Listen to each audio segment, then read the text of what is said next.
الله الرحمن الرحيم كتاب أنزلناه إليك مبارك ليدبروا آياته وليتذكر أولو الألباب صدق الله العظيم.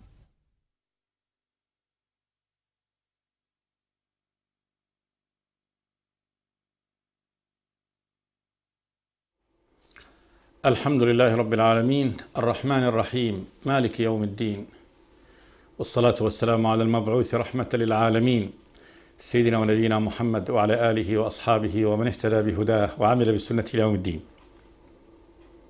وبعد، فيقول الله تبارك وتعالى: ألم تر أن الله يسبح له من في السماوات والأرض والطير صافات كل قد علم صلاته وتسبيحه والله عليم بما يفعلون ولله ملك السماوات والأرض وإلى الله المصير. ألم تر أن الله يزجي سحابا ثم يؤلف بينه ثم يجعله ركاما فترى الودق يخرج من خلاله وينزل من السماء من جبال فيها من برد فيصيب به من يشاء ويصرفه عمن يشاء يكاد سنا برقه يذهب بالأبصار يقلب الله الليل والنهار إن في ذلك لعبرة لأولي الأبصار. والله خلق كل دابة من ماء فمنهم من يمشي على بطنه ومنهم من يمشي على رجلين ومنهم من يمشي على أربع يخلق الله ما يشاء إن الله على كل شيء قدير لقد أنزلنا آيات مبينات والله يهدي من يشاء إلى صراط مستقيم. هذا الفاصل من هذه السورة العظيمة سورة النور يبين الله تبارك وتعالى فيها ويذكر لعباده فيها بعض آياته في هذا الكون الدالة على قدرته وعظمته ووحدانيته سبحانه وتعالى، وأنه سبحانه وتعالى الرب الإله الذي لا إله إلا هو، وهو الجدير بأن يعبده الخلق ويوحدوه وحده لا شريك له، وأن يلتزموا أوامره وأن يطيعوه سبحانه وتعالى فيما أمرهم به. هذه السورة التي بدأها الله تبارك وتعالى بقوله: سورة أنزلناها وفرضناها وأنزلنا فيها آيات بينات لعلكم تذكرون. يقول الله سبحانه وتعالى: ألم تر أن الله يسبح له من في السماوات والأرض، يعني قد علمت أن الله سبحانه وتعالى يسبح له من في السماوات والأرض، تسبيح بلسان المقال وكذلك تسبيح بلسان الحال، فكل هذه الموجودات لها إدراكات، وتسبح الله تبارك وتعالى تسبيحا أي تنزهه سبحانه وتعالى عما لا يليق به جل وعلا بلسان قالها وكذلك بلسان حالها. تسبيح التنزيه، والله تبارك وتعالى منزه أولا وقبل كل شيء عن الشريك والمثيل والنظير، فهو الإله الواحد الذي لا إله إلا هو، لا مثل له ولا كفء له ولا ند له ولا نظير له، وبالتالي لا ولد له ولا زوجة له سبحانه وتعالى أن يكون له ولد ولم تكن له صاحبة، وخلق كل شيء، كل شيء من ما عداه هو مخلوق، الله خلقه سبحانه وتعالى، وبالتالي هو مربوب مقهور في ملك الله تبارك وتعالى وقبضته وقهره، وكل هذه الموجودات تسبح لله تبارك وتعالى تنزهه بلسان حالها الذي يعلمه الله تبارك وتعالى، بلسان مقالها الذي يعلمه الله، وبلسان حالها. فإن كل موجود شاهد بوجوده على أن ربه وإلهه وخالقه هو الله سبحانه وتعالى، وأنه لم يشاركه أحد سبحانه وتعالى. وحدة الخلق وقيامه دليل على وحدة الخالق، وعظمة الخلق دليل على عظمة الخالق سبحانه وتعالى، خلق عظيم من رب عظيم سبحانه وتعالى. ألم تر أن الله يسبح له من في السماوات والأرض والطير صافات كل قد علم صلاته وتسبيحه. الطير صافات أجنحتها، وصف الطير لجناحه هو أن يبسطهما في السماء دون حركة دون القبض، ويسير وينطلق الطير وهو صاف أجنحته دون أي حركة من الخفق بالطيران، ومع ذلك ينطلق يعني في السماء. صافات، كل أي من كل هذه الطيور قد علم صلاته وتسبيحه، قد علم يعني الله تبارك وتعالى كيف يصلي وكيف يسبح، وكذلك قد علمه الله عز وجل كيف يصلي ويسبح. كل قد علم، الضمير إذا عاد إلى الله تبارك وتعالى يعني قد علم الله صلاته وتسبيحه، أو كل قد علم يعني من هذه الطيور صلاته وتسبيحه، يعني كيف يصلي لله وكيف يسبح لله. والله عليم بما يفعلون. سوى ذلك كل فعل لهم فالله عليم به، من ساكن السماوات وساكن الأرض وهذه الطيور. ولله ملك السماوات والأرض وإلى الله المصير. لله لا لغيره، قدم هنا المعمول على العامل. لله ملك السماوات والأرض فملك السماوات والأرض لله لا لغيره سبحانه وتعالى. يملكها ذاتا ويملكها سبحانه وتعالى تصريفا. السماوات كل ما علينا، والأرض ما تحتنا، وإلى الله المصير. إلى الله لا إلى غيره سبحانه وتعالى. الحصر هنا المصير يعني رجوع كل هذه يعني العالمين والممالك إلى خالقها وبارئها سبحانه وتعالى. المصير إليه، وذلك أن حساب الجميع عنده سبحانه وتعالى. آية أخرى قال جل وعلا: ألم ترى أن الله يزجي سحابة ثم يؤلف بينه ثم يجعله ركاما فترى الودق يخرج من خلاله. ألم ترى، قد علمت أن الله يزجي سحابة. الإزجاء هو الدفع، يعني يدفع الله تبارك وتعالى هذا السحاب، وقد علمنا الله تبارك وتعالى أنه بالريح يعني تزجي تدفع هذه السحاب في هذه الطبقة من السماء التي جعلها الله تبارك وتعالى لمرور السحاب. يزجي سحابا ثم يؤلف بينه، يؤلف بين هذا السحاب، هذا التأليف بتداخل يعني هذه السحب بعضها على بعض، ثم يجعله ركاما. ركاما يعني طبقات بعضها فوق بعض. وهذه السحب الركامية التي تكون طبقات بعضها فوق بعض اللي هي السحب الممطرة. فترى الودق يخرج من خلاله. الودق حبات المطر يخرج من خلاله، من خلال هذا السحاب. يتكثف هذه حبات المطر في هذا السحاب المتراكم بعضه على بعض، ثم تسقط مطرا على الناس.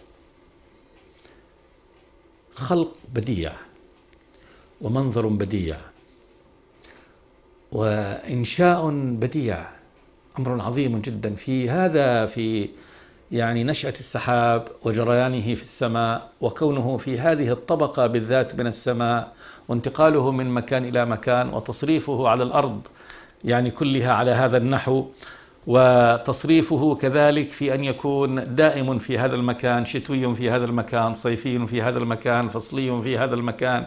في كل هذا آيات، تحت كل هذا آيات عظيمة من آيات الله تبارك وتعالى في علمه وحكمته سبحانه وتعالى ودقة يعني عمله جل وعلا.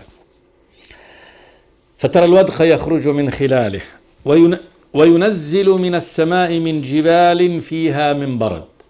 ودق ينزل، وكذلك ينزل من السماء من هذه العلو من السحاب من جبال فيها من برد. جبال، منظر السحاب عندما يكون متراكب بعضه على بعض وله قمم كذلك، فكمنظر الجبال كأنها جبال على الأرض. وإذا برد يعني هذه السحب، وبعد تكون حبات المطر في خلالها، إذا كان الأمر برودة وتحت ما يسمى بالصفر المئوي، فإنه يتحول إلى يعني كتلة من الصخر. فإذا نزلت شيئا ما وجاءتها الريح فرفعتها مرة ثانية، تتكون عليها طبقة أخرى. فينزل من هذه الجبال، يخرج الله تبارك وتعالى من جبال فيها من برد. بعض هذه فيها من برد، ينزل البرد، والبرد هو هذه يعني حبات الثلج النازلة من السماء. فيصيب به من يشاء، يصيب بالبرد من يشاء، لأن البرد قد يأتي بالشر، يتلف أحيانا الزراعات والثمار ومساكن الناس، وقد إذا كانت حباته كبيرة فقد يقتل كذلك. يصيب به من يشاء. وأحيانا يكون رحمة، إذا كان حبات صغيرة ونزل في مكان ونزل في بر فيكون أيضا كذلك رحمة لعباده ومنظر من المناظر العظيمة. فيصيب به من يشاء، يصيب به من يشاء صيب خير وكذلك صوب شر، ويصرفه عمن يشاء، يصرف هذا البرد ويبعده عمن يشاء، كان في شر فيبعده الله تبارك وتعالى عمن يشاء من عباده. ثم قال جل وعلا: يكاد سنا برقه يذهب بالأبصار.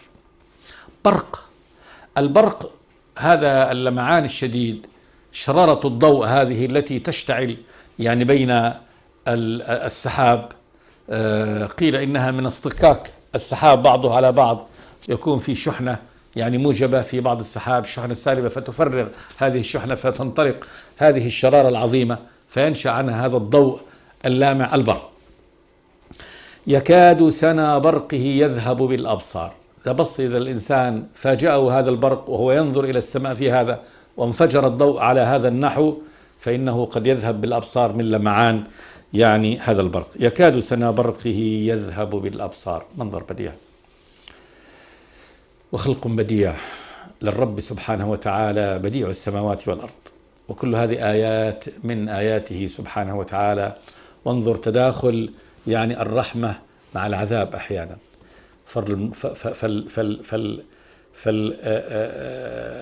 فالسحب، المطر رحمة، البرد رحمة أحيانا، عذاب أحيانا، البرق منظر بديع أحيانا، ثم قد يكون عذاب أحيانا في أن يعني يخطف أبصار من يخطف. تداخل رحمة الله تبارك وتعالى بعذابه وإظهار آيات الرب تبارك وتعالى. وهو الذي يسبح، الله تبارك وتعالى يسبح الرعد بحمده والملائكة من خيفته. فالرعد هذا الصوت الذي يأتي بعد البرق من تسبيح الله تبارك وتعالى. وكل هذه المخلوقات هذه مخلوقات دالة على قدرة الله، مسبحة لله تبارك وتعالى. يكاد سنا برقه يذهب بالأبصار. آية أخرى قال جل وعلا: يقلب الله الليل والنهار. تقليب أن يأتي هذا بعد هذا، فيكون هذا الأمر أن أنت الآن في نهار مشمس مضيء، وبعد ساعات تكون في ليل مظلم ساكن. انقلب هذا الأمر، الوقت أصبح من ليل إلى نهار، ومن نهار إلى ليل، ومن حرارة إلى برودة، ومن طول إلى قصر. يقلب الله الليل والنهار، يصرفه سبحانه وتعالى، فيجعل هذا في إثر هذا، ويجعل هذا بخواصه وهذا بخواص أخرى مختلفة. وكل خاصية من هذه الخاصيات الخلق في حاجة إليها. ففي ضوء النهار يحتاج الناس الدفء والضوء للعمل والنشاط والحركة وطلب المعاش. وفي سكون الليل وظلمته يحتاج الناس هذا لنومهم وسباتهم وراحتهم. وقد يكون العكس عند بعض المخلوقات، فالنبات يحتاج الضوء لتمثيله الضوئي، ويحتاج الليل ليعمل عملية أخرى من عملياته غير هذه العملية. فهذا أمر عظيم. يقلب الله الليل والنهار لما في ذلك من المنافع العظيمة للخلق سبحانه وتعالى، وكذلك الآيات الدالات على قدرته سبحانه وتعالى. فهو الرب الإله القادر الذي هذا ملكه سبحانه وتعالى، وهو الذي يتصرف فيه هذا التصرف. وفي كل تصرف حكمة من حكمه سبحانه وتعالى، حكمة له جل وعلا. قال جل وعلا: إن في ذلك لعبرة لأولي الأبصار. إن في ذلك الذي ذكر لكم لعبرة. عبرة نظر عابر، نظر يعبر هذا الظاهرة وهذا المشاهد والمسموع إلى ما وراءه. ما الذي وراء هذا الخلق؟ وراء هذا الخلق المشاهد الرب الإله القدير العظيم. لأن هذا الخلق لا يمكن أن يكون هذا الخلق المبدع المحسن على هذا الإحسان أن يكون بغير خالق، لا بد بخالق. ثم هذا الخالق لا بد أن يكون مبدعا حكيما عليما يضع كل أمر في نصابه. ثم لا بد أن يكون قادر قوي قاهر، فإنه لا يستطيع أن يقهر الليل والنهار على هذا النحو، ويقهر هذه المخلوقات على هذه النحو، ويجعلها تسير في مسارها وفي مدارها إلا رب إله سبحانه وتعالى.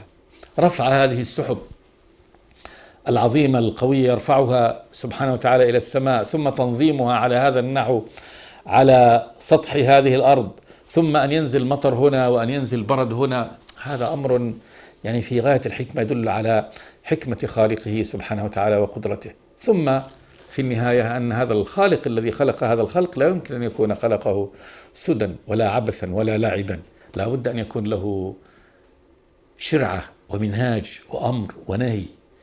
وهذا بالتالي يكون هذا يؤدي إلى أنه الإيمان بأنه هو الذي أرسل الرسل وهو الذي أنزل الكتب سبحانه وتعالى ليرشد العباد إليه سبحانه وتعالى ويعلم الخلق به جل وعلا، فلا بد أن يكون له أمر ونهي وشرعة ورسل، فيؤدي الإيمان بالرسل ثم يؤدي بعد ذلك إلى طاعة الرسل سبحانه وتعالى.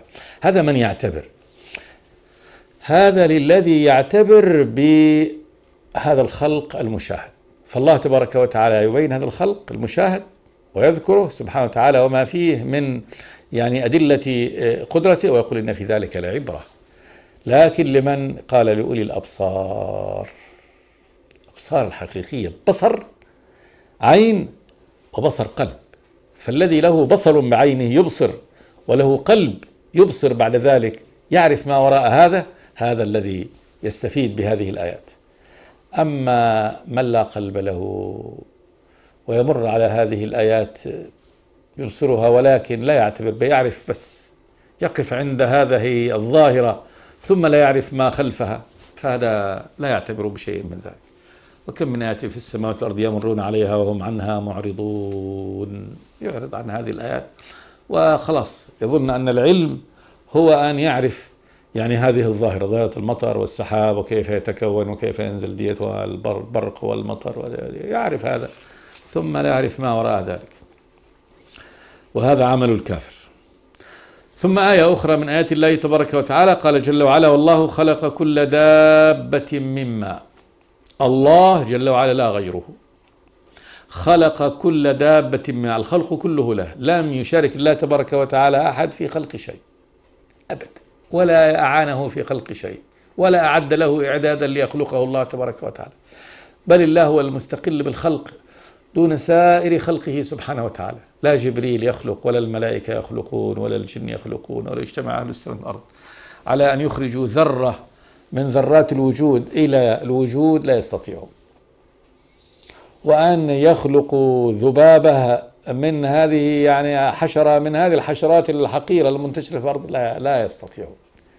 يا أيها الناس ضرب مثل فاستمعوا له إن الذين تدعون من دون الله لن يخلقوا ذبابة ولو اجتمعوا له، ما يستطيع أن يخلقوا ذباب ولو اجتمعوا لهذا ما يفعلون.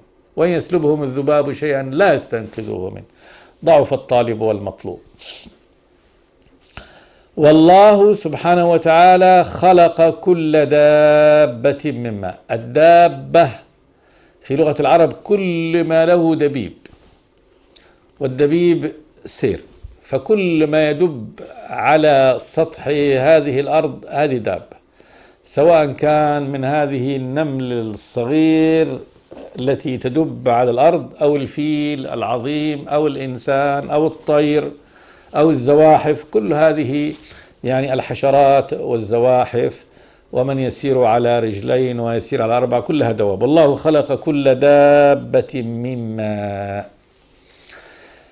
مما قيل ماء النطف، وقيل مما أصل الخلق، يعني أصل خلق هذه الدواب من الماء.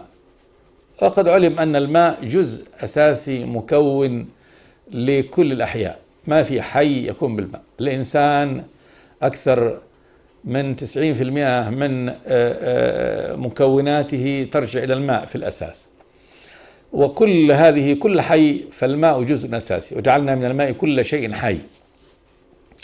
فإما أن يكون خلقه من ماء أنه بالماء حياته، أو أنه خلقه سبحانه وتعالى من ماء يعني من ماء النطف. والله خلق كل دابة من ماء فمنهم من يمشي على بطنه، منهم من هذه الدواب التي خلقها من يمشي على بطنه كسائر هذه الزواحف من الحيات وغيرها التي تسير على بطونها دون أرجل يعني تحمله، أو على بطنه كذلك مع أرجل قصيرة صغيرة ولكن اعتمادها على الزحف على البطن. ومنهم من يمشي على رجلين، منهم من هذه المخلوقات والدواب من يمشي على رجلين كالإنسان وكالطير الطيور تمشي على رجلين، والإنسان يمشي على رجلين، ومنهم من يمشي على 4 كهذه الحيوانات الكثيرة من بهيمة الأنعام ومن غيرها من الوحوش والسباع، هذه تسير على 4. قال جل وعلا: يخلق الله ما يشاء. فالله يخلق ما يشاء سبحانه وتعالى، لا معلم له ولا مرشد له سبحانه وتعالى، بل هذا الخلق خلقه، وهو الذي يختاره سبحانه وتعالى، وهو الذي يخلقه سبحانه وتعالى، وكذلك لا ينقله من خلق آخر أو من إله خالق آخر، بل هو بديع السماوات والأرض. فالله هو الذي يخلق ما يشاء كما يشاء سبحانه وتعالى، ولذلك خلق هذا الخلق المتعدد الكثير، وفي هذا حكم عظيم. ليش ربنا سبحانه وتعالى خلق هذا؟ ومن الجنس الواحد ألوف الأنواع، يعني الذبابة في أكثر من 2000 نوع، والبعوضة كذلك، وكل ديت الغزلان تجد لها عشرات الأنواع، وهذه عدد. واختلاف الخلق في الإنسان بين الألوان، من بداية من اللون الأبيض الناصع إلى الأسود الغامق، وما بينهما من الألوان المختلفة في هذه، ثم اختلاف يعني الأشكال مختلفة، ثم إذا اختلاف الأشكال إلى اختلاف الخواص، ثم بعد ذلك ليكون كل نسمة له يعني تركيبة خاصة في كل شيء، تركيبة خاصة يعني لعرقه ولدمعه ولتركيبة دمه ولفصيلة جلده يعني مكوناته الوراثية، تبقى هي يعني بصمة خاصة لا تنطبق إنسان مع إنسان آخر. التنوع في الخلق على هذا النحو، خلق هذه المخلوقات وبث فيها من كل دابة، من كل هذه الدواب باختلاف أشكالها وألوانها وصفاتها وعاداتها وطبائعها، كل هذا دليل على عظمة الخالق سبحانه وتعالى.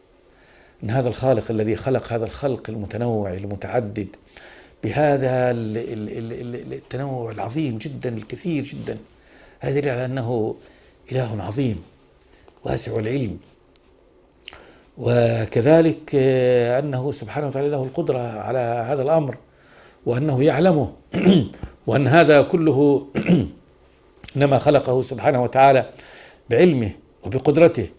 ولا شك أنه كذلك مدام خلقه على هذا النحو فلا يغيب عنه من هذا الخلق لا صغير ولا كبير، بل أخبر سبحانه وتعالى أنه ما من دابة من هذه الدواب إلا وعلى الله رزقها، يخلق لها الرزق ويعلم مستقرها ومستودعها، يعلم وين تستقر، وين مستودعها لبيضها لفراخها وكذلك لطعامها وشرابها الذي تخزنه. فهذا أمر يعني عظيم من بيان، كل هذا يبين صفة الرب تبارك وتعالى وسعة علمه وسعة قدرته جل وعلا. يخلق الله ما يشاء، إن الله على كل شيء قدير. تأكيد إن الله سبحانه وتعالى على كل شيء، أي شيء، كل هنا بعمومها، على كل شيء قدير، لا يعجزه شيء سبحانه وتعالى.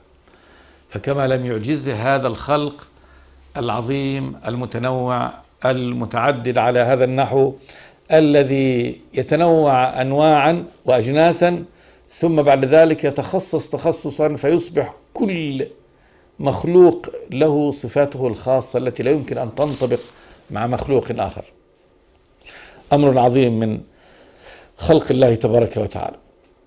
بعد أن بين الله تبارك وتعالى آياته في الخلق على هذا النحو، بين أنه هو الذي أنزل هذه الآيات المقروءة سبحانه وتعالى. قال: لقد أنزلنا آيات مبينات.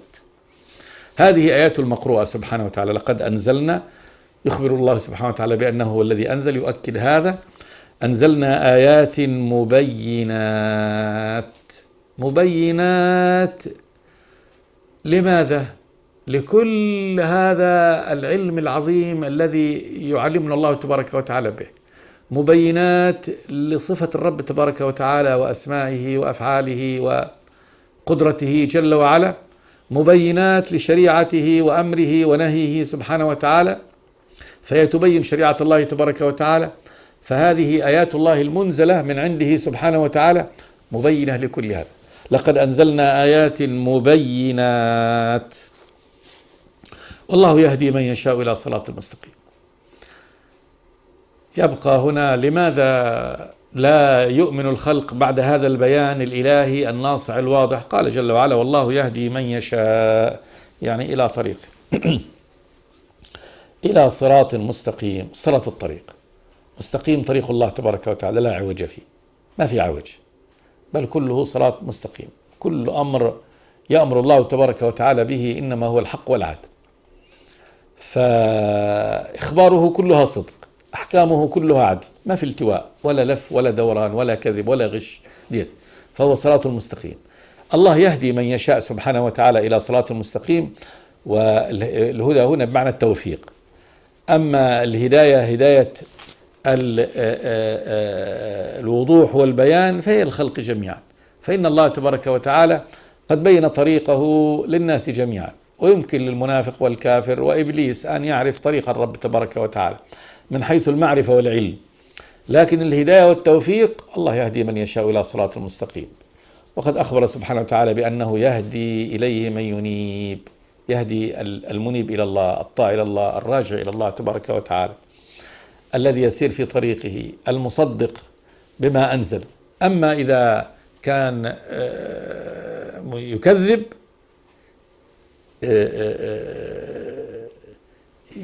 يبتعد عن طريق الرب تبارك وتعالى، عند ذلك يأتي العقوبة، يضله الله تبارك وتعالى.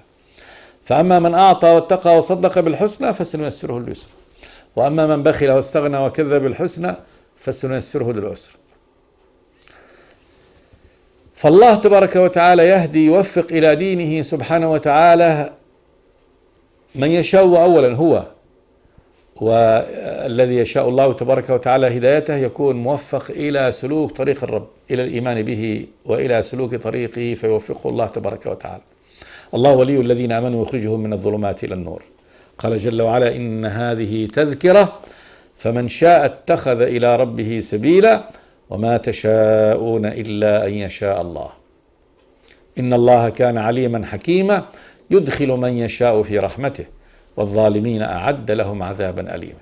فالله تبارك وتعالى يدخل من شاء من عباده في رحمته ممن استجاب لله تبارك وتعالى وسار على أمر الله تبارك وتعالى.